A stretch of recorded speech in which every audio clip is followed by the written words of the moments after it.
नमस्कार दोस्तों, आप सभी का एक बार फिर से स्वागत है। आज मैं जिस कहानी की बात करने जा रहा हूँ वो टीवीएफ की एक वेब सीरीज है। नाम है एस्पिरेंट्स, यानी कि किसी चीज़ की तैयारी करने वाले लोग।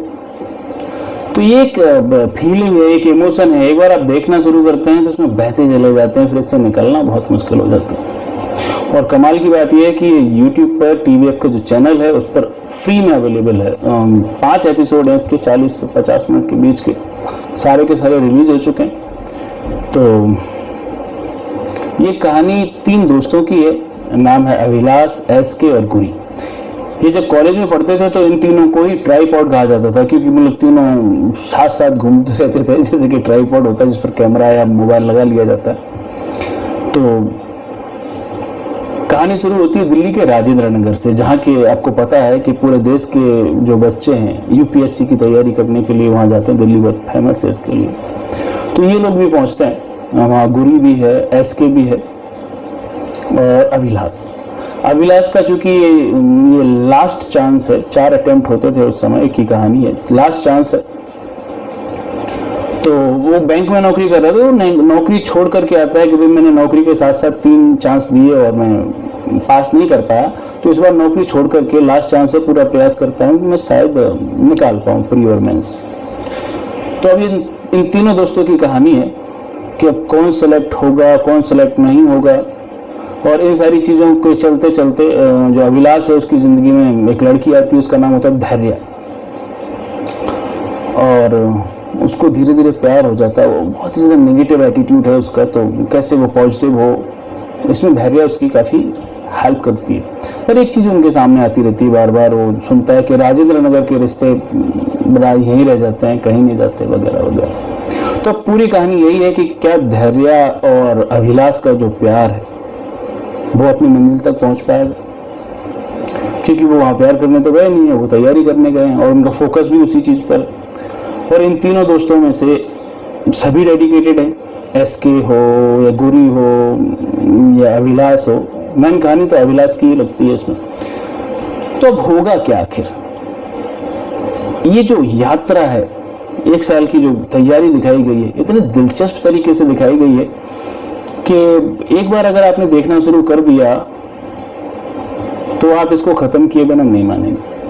और यही होता है इंटरटेनमेंट, यही होता है कहानी, कि हमें कुछ शिक्षा दे, मनोरंजन दे और बस बांध के रखे कि एक बार देखना शुरू कर दिया तो हिम्मत ना हो कि उसको बीच में छोड़ा जाए, मजबूर कर दे आपको कि नहीं मुझे देखो।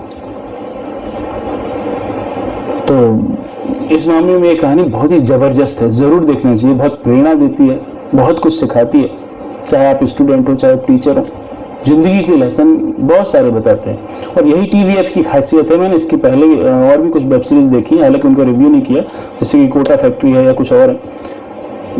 ऐसा लगता ही नहीं कि हम कोई कहानी देख रहे हैं, ऐसा लगता है कुछ रियल इंसिडेंट हो रहा है, उसको हम देख रहे हैं, उसमें हमें सचमुच वो चीज हो रही है, ऐसा लगता है। तो अगर हम एक्टिंग की बात करें तो मुख्य रूप से 4 कलाकार हैं, जिनमें से कि सबसे पहला अभिलाष, जिसको कि नवीन कस्तूरिया जी ने निभाया है। दूसरा गुरी, जिसको शिवांकित सिंह परिहार ने निभाया है। तीसरे एसके, जिनको कि अभिलाष थपलियाल ने निभाया है। और धैर्य नमिता दुबे और संदीप भैया सन्नी हिंदुजा।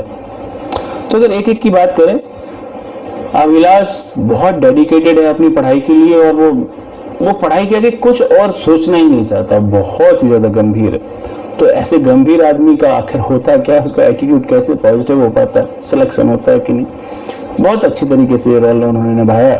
दूसरा है गुरी, जो कि पढ़ने आया है पर उसको ये भी टेंशन नहीं कि भी सिलेक्शन हो ही जाएगा, वो गाँव में कुछ खेती है। कुल मिला के पंजाबी हरियाणवी ये बने हुए हैं और बहुत अच्छी तरीके से इन्होंने भी अपना रोल निभाया। उसके बाद एसके, ऐसा लगता है कि एसके जो डिजर्व करता था वो उसको मिल नहीं पा रहा है। बड़ा ही सीधा साधा दोनों के बीच में फंसा हुआ, क्योंकि इसमें पास्ट के साथ वर्तमान भी दिखाया गया है, यानी जहाँ के एक इन तीनों में से सेलेक्ट हो चुका है, अधिकारी हो चुका है, एक स्कूल में मतलब कोचिंग में पढ़ाने लगा और एक ने एक फैक्ट्री खोल ली। तो लेकिन अब ये आपस में बात नहीं करते, तो इन सारी चीज़ों में ये एस के बीच में फंसा हुआ है।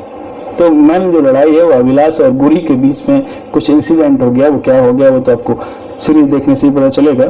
धैर्या क्यूट सी लगी हैं और इस स्टोरी में गाने भी हैं, फुल लेंथ नहीं, बैकग्राउंड म्यूजिक में आते हैं, वो बड़े प्यारे लगते हैं। याद तो मुझे कोई भी गाना नहीं है और शायद आपको भी नहीं रहे, लेकिन वो बड़े प्यारे से लगते हैं और वो कहानी को बहुत फ्लो देते हैं, साथ में चलते चले जाते हैं।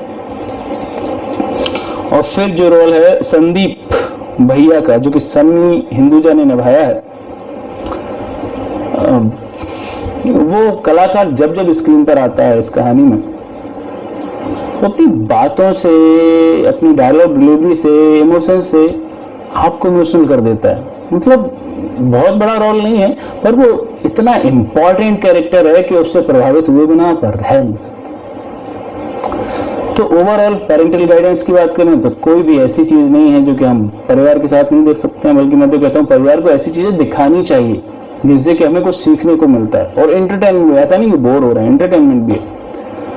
तो मेरी ओर से ये सीरीज मस्ट वॉच है, आपको जरूर देखनी चाहिए। और इसको अगर आपने मिस कर दिया तो आप एक बहुत खूबसूरत सी चीज मिस कर रहे हैं जो कि आपको कुछ सिखा सकती है। फालतू का कचरा देखने से तो अच्छा ही है, गंदी बात, ट्रिपल एक्स, ये वो, इन सारी चीजों को देखने से तो कुछ नहीं मिलने वाला। ये सीरीज आप जरूर देखिए। डायरेक्शन की बात करें, डायरेक्शन बहुत ही प्यारा किया गया है।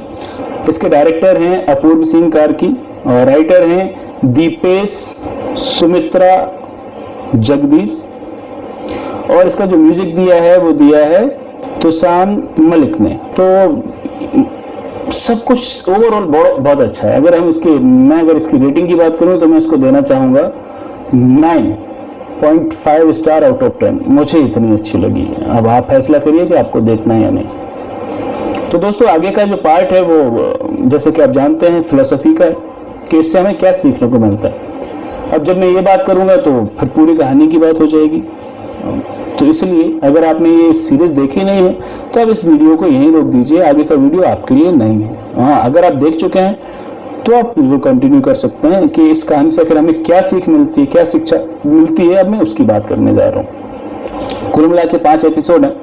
तो जो पहला एपिसोड है उससे हमें शिक्षा क्या मिलती है कि जो अभिलाष है वो जो ऑप्शनल सब्जेक्ट है उसको चेंज करना चाहता है और बहुत ज्यादा परेशान दिखाया गया। अब हर किसी से राय ले रहा है, मैं क्या करूं, कौन सा सब्जेक्ट लूं, कौन सा सब्जेक्ट अच्छा होता है।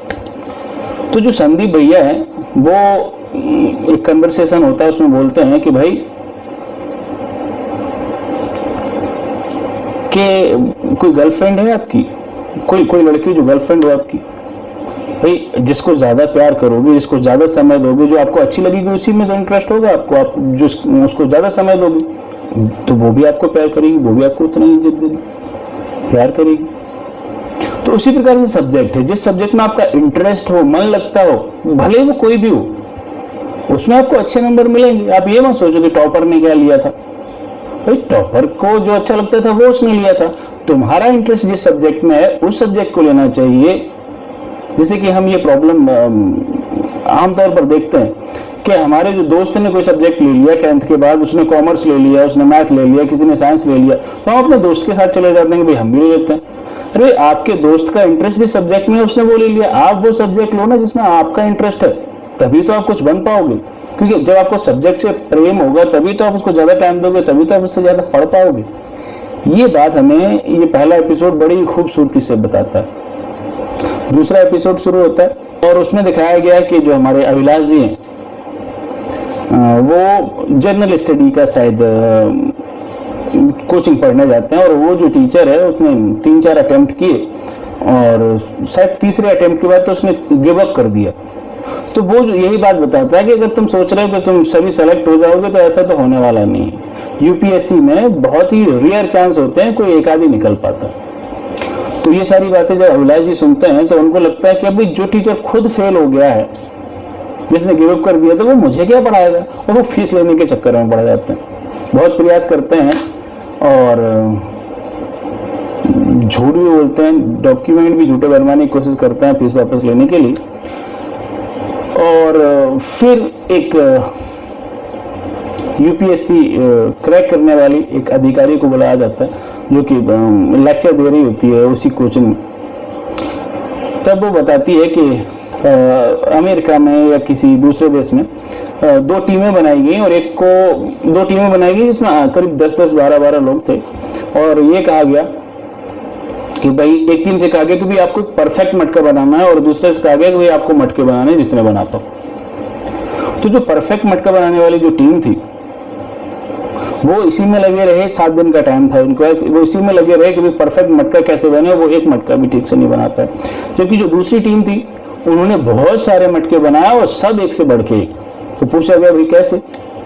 तो ये हुआ कि भाई एक टीम तो इसी में लगी रही ना कि वो परफेक्ट मटका मतलब बनेगा कैसे, एक ही बनाना था उनको, और दूसरी टीम को ये नहीं टेंशन था कि भाई परफेक्ट कैसे बने, उनका ये था जितने बना पाए उतने बनाए। जो शुरू में बनाया तो बिगड़ा, फिर और बनाए, फिर धीरे धीरे परफेक्ट होते गए और फिर बहुत सारे परफेक्ट बने।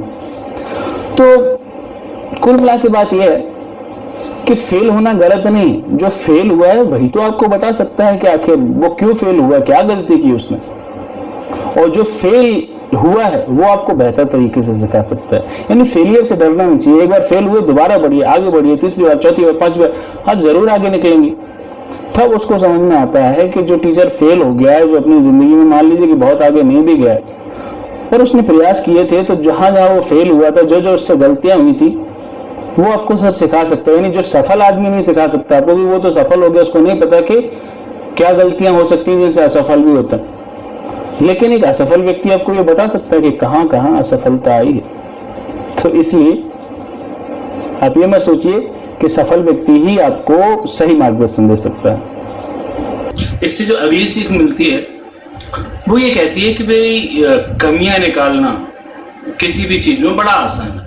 एक नेगेटिव एटीट्यूड रखना बहुत आसान है, लेकिन अगर हम कमियां खोज रहे हैं तो उससे अच्छा ये है कि हम एक पॉजिटिव एटीट्यूड रखें और उस कमी का एक पॉजिटिव हल क्या हो सकता है वो खोजना भी हमारी जिम्मेदारी है। क्योंकि कमी निकालती है वो ठीक है, लेकिन उसके लिए हल क्या हो सकता है वो भी तो हमें निकालना है। क्योंकि जब किसी चीज का हल निकलेगा तभी तो ये दुनिया और ज्यादा बेहतर बनेगी, जिंदगी और ज्यादा बेहतर बनेगी। तो अगली सीख हमें यही मिलती है कि कमियों के साथ हमें एक पॉजिटिव सॉल्यूशन भी निकालना चाहिए। तो अगली बात हमें ये सीरीज ये सिखाती है कि जो अपना देश है वो अपना है, जैसा भी है वो अपना है। चाहे वो जापान हो, अमेरिका हो, वो लोग वहां जाते हैं, वहीं के होके रह जाते हैं। और यहाँ जो भारत है इसमें अपने माँ बाप को छोड़ देते हैं और याद भी नहीं करते।